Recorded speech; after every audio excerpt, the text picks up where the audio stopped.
Bonjour à tous, bienvenue dans ce cours qui porte sur les stratégies de réduction de la pollution de l'air. Ce cours est bâti sur plusieurs vidéos. La vidéo que vous visualisez actuellement porte plus particulièrement sur le comportement des polluants primaires dans l'atmosphère. L'un des épisodes de pollution les plus célèbres est survenu en 1952 à Londres. Il a été responsable de plus de 4000 morts en 5 jours. Les polluants responsables de ces décès ont rapidement identifié, et l'un des polluants principaux était le dioxyde de soufre. Comme on le constate sur le graphique à droite, on peut voir que effectivement, lorsque les concentrations de dioxyde de soufre ont augmenté à partir du 5 décembre, il en a été de même avec la mortalité. Et lorsque les concentrations de dioxyde de soufre ont commencé à descendre à partir du 8 décembre, eh bien la mortalité a également diminué. On a également rapidement établi que ce dioxyde de soufre provenait de la combustion du charbon qui était utilisé dans les appareils de chauffage et dans les centrales thermiques qui produisaient l'électricité à Londres. D'une manière générale, on a identifié la combustion comme étant le processus principal qui générait des polluants nocifs dans l'atmosphère.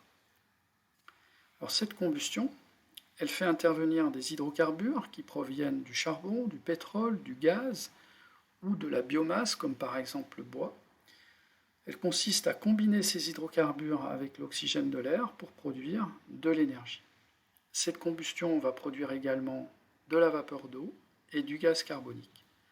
Ni la vapeur d'eau ni le gaz carbonique sont des polluants nocifs, néanmoins ce sont des gaz à effet de serre.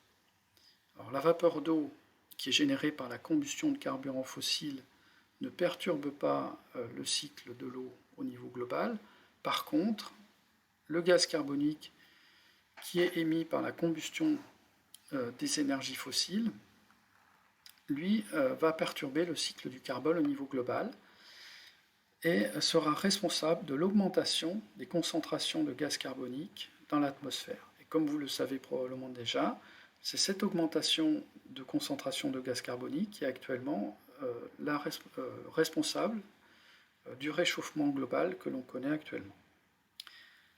La nocivité de la combustion provient du fait que ces carburants peuvent contenir des impuretés, comme par exemple le soufre. Lors de la combustion, ce soufre va donner des oxydes de soufre qui sont nocifs. D'autres impuretés peuvent être contenues dans les carburants, comme par exemple de l'azote, ce qui va donner des oxydes d'azote, monoxyde d'azote, dioxyde d'azote, ou des particules minérales qui vont donner ce que l'on appelle des particules primaires. Un autre processus est responsable de la nocivité de la combustion, c'est le fait que cette combustion n'est pas forcément complète. Une combustion est incomplète lorsqu'il n'y a pas assez d'oxygène pour brûler tous les hydrocarbures. On va donc retrouver dans l'atmosphère des hydrocarbures imbrûlés, dont certains seront nocifs, et du monoxyde de carbone qui se sera généré à la place du dioxyde de carbone.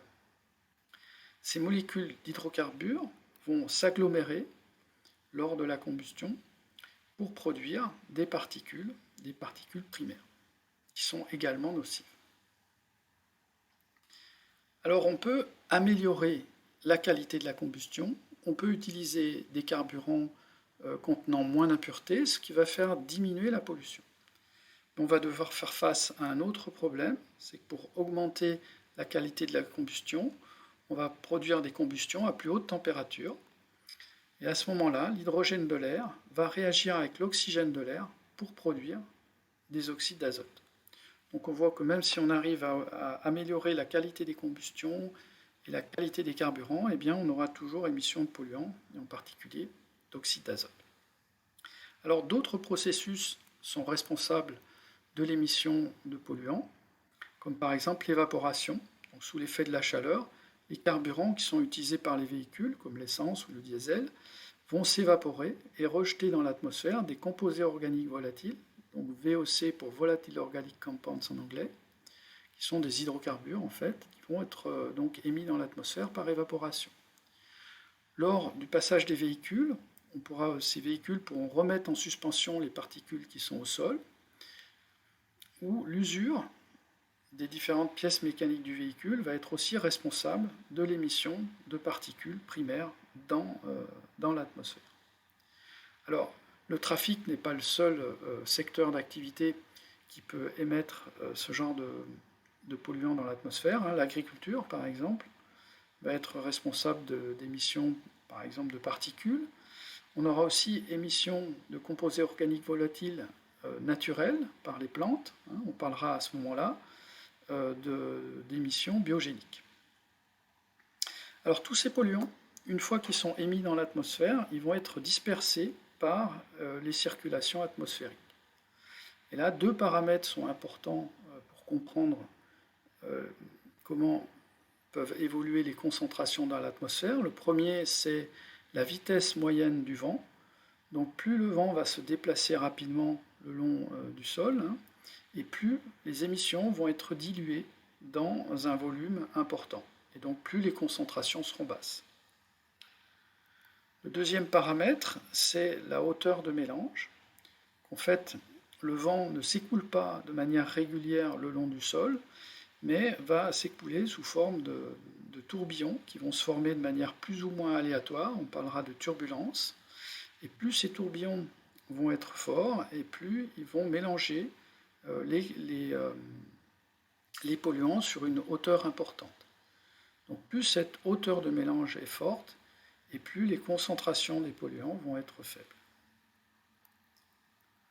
Le résultat de la dispersion sur les concentrations de polluants primaires, c'est qu'en fait ces polluants verront des concentrations très fortes au niveau de la source, et au fur et à mesure qu'on va s'éloigner de la source, la dispersion va faire baisser les concentrations de polluants. Et cette baisse de concentration sera d'autant plus rapide que la vitesse du vent est forte. Un autre facteur qui va impacter la vitesse de diminution des concentrations, c'est la température de surface du sol. Effectivement, donc si le soleil, par exemple, chauffe le sol, le sol qui est chauffé va chauffer les couches d'air qui sont proches du sol. Ces couches d'air vont devenir plus légères, elles vont s'élever. Par conservation de la masse, des couches plus lourdes ici vont descendre, elles vont s'échauffer lorsqu'elles s'approchent du sol, elles vont perdre en densité, et donc elles vont s'élever également. On va voir donc se former un phénomène de convection. Plus la température du sol est élevée, et plus cette convection va atteindre des hauteurs importantes, et donc plus la hauteur de mélange sera importante. Le comportement des polluants primaires au cours du temps sera donc le suivant. Le matin, on va voir augmenter l'activité humaine et donc les émissions. Les concentrations de polluants primaires vont donc augmenter à cause de cette augmentation d'émissions pour atteindre au moment où le soleil, un maximum au moment où le soleil se lève. Quand le soleil va commencer à chauffer le sol, la convection va s'amplifier et on verra décroître les concentrations de polluants primaires au fur et à mesure que la hauteur de mélange va s'élever. Le soir, la température du sol va diminuer lorsque l'intensité du soleil va diminuer. Donc on verra une hauteur de mélange qui va s'abaisser, et au fur et à mesure que la hauteur de mélange s'abaisse, on verra remonter les concentrations pour produire un pic dans la soirée. Voilà, donc si on résume le comportement des polluants primaires dans l'espace et dans le temps, on peut voir ici sur cette carte qui vous représente les concentrations de NO2 dans la région de Strasbourg, que les concentrations maximales, qui sont en rouge, sont le long des axes routiers, qui sont les principaux émetteurs de NO2, puisque ce sont les véhicules qui vont émettre ces NO2. Et puis au fur et à mesure qu'on s'éloigne des axes routiers, les concentrations diminuent, donc les couleurs deviennent jaunes, vertes, bleues, etc. Et ces concentrations maximales, elles vont survenir le matin et le soir au moment des pics de polluants primaires. Alors un autre élément très important pour comprendre le comportement des polluants primaires est la linéarité de leur comportement vis-à-vis de ce qu'on appelle la relation entre les sources et les récepteurs. Donc pour illustrer cela, j'ai pris le cas ici d'une source, qui est une maison, qui va émettre un certain nombre d'unités de polluants, et je vais compter ces unités au niveau d'un récepteur ici, qui est symbolisé par cette ligne en pointillé. Donc cette source va émettre ici 4 unités de pollution au niveau d'un récepteur. Si je diminue cette source de 25%, eh bien j'obtiendrai dans le récepteur plus que 3 unités de concentration. Si je la diminue de 50%, j'obtiendrai plus que 2 unités. Donc si je calcule la différence de concentration que j'obtiens pour chaque abattement, j'obtiens un abattement de 1 unité pour le cas de réduction de 25%, 2 unités pour le cas de réduction à 50%. Et si je calcule ce qu'on appelle l'impact potentiel, qui est le rapport entre la réduction de concentration sur la réduction d'émission, j'obtiens ici 1 sur 0,25 qui est égal à 4, et dans le deuxième cas, 2 sur 0,5 qui est toujours égal à 4. En fait, cet impact potentiel, dans le cas d'un comportement linéaire, il est égal à l'abattement de concentration que j'aurais obtenu si j'avais réduit l'ensemble de mes sources. Donc si j'avais enlevé la maison ici, j'aurais obtenu une réduction de 4. Voilà, donc dans le cas d'un comportement linéaire, entre la réduction d'émissions et la réduction de concentration, cet impact potentiel est toujours le même, il est toujours égal, dans ce cas, égal à 4. Ce qui va également décrire le comportement linéaire d'une relation entre les sources et les récepteurs, eh bien, c'est l'additivité qu'on peut opérer entre plusieurs sources. Ici, j'ai pris l'exemple d'une maison qui émet 2 unités au niveau du récepteur, et d'une industrie qui va émettre 2 unités au niveau du récepteur. Si ces deux sources émettent en même temps, eh bien j'aurai ici 4 unités au niveau du récepteur. Alors ça, c'est dû au fait qu'il n'y a aucune interaction entre ce qu'émet, aucune interaction chimique entre ce qu'émet l'industrie et ce qu'émet la maison. Alors en termes d'impact potentiel, eh bien, je vais simplement pouvoir sommer l'impact potentiel de la maison et l'impact potentiel de l'industrie. De même, si je réduis la maison, en fait, les réductions qui sont produites par un ensemble de sources, comme par exemple une industrie ou une maison, eh bien, elles se cumulent simplement en s'ajoutant les unes aux autres.